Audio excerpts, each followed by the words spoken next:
Star heroine సమంతకు సినిమాలు తగ్గిపోయాయి. ప్రస్తుతం ఆమె చేతిలో సినిమాలు లేవు కానీ వెబ్ సిరీస్లో నటిస్తోంది.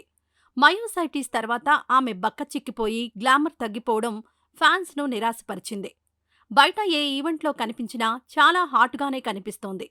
ఇక ఓ పెద్ద సినిమా వస్తుందంటే చాలు అందులో హీరోయిన్గా సమంతను తీసుకుంటారనే ప్రచారం మొదలవుతోంది.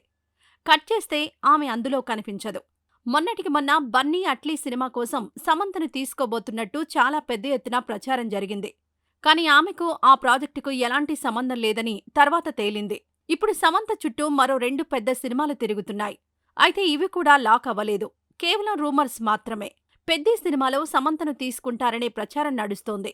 జాన్వీ కపూర్ హీరోయిన్గా నటిస్తున్న ఈ సినిమాలో చరణ్ సమంత మధ్య ఓ స్పెషల్ సాంగ్ పెట్టాలని బుచ్చిబాబు భావిస్తున్నాడట. రంగస్థలంలో జిగేలు రాణి పాట ఎంత పెద్ద హిట్ అయిందో ఆ స్థాయిలో చరణ్ సమంత పాట ఉండాలంటూ ఫ్యాన్స్ అప్పుడే డిమాండ్స్ మొదలుపెట్టారంటే ఈ పుకారు ఏ స్థాయిలో వ్యాపించిందో అర్థం చేసుకోవచ్చు.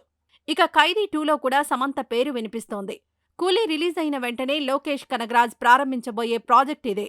ఇందులో కార్తీ సరసన హీరోయిన్ పాత్ర కోసం సమంతను తీసుకోబోతున్నారనే ప్రచారం కూడా నడుస్తోంది. ఇప్పటికే పెద్ద హీరోల సినిమాలు, భారీ బడ్జెట్ ప్రాజెక్టులకు దూరమైంది సమంత. కనీసం వీటిలో ఒక సినిమాలోనైనా ఆమె కనిపిస్తే ఆమె ఫ్యాన్స్కు పండుగే.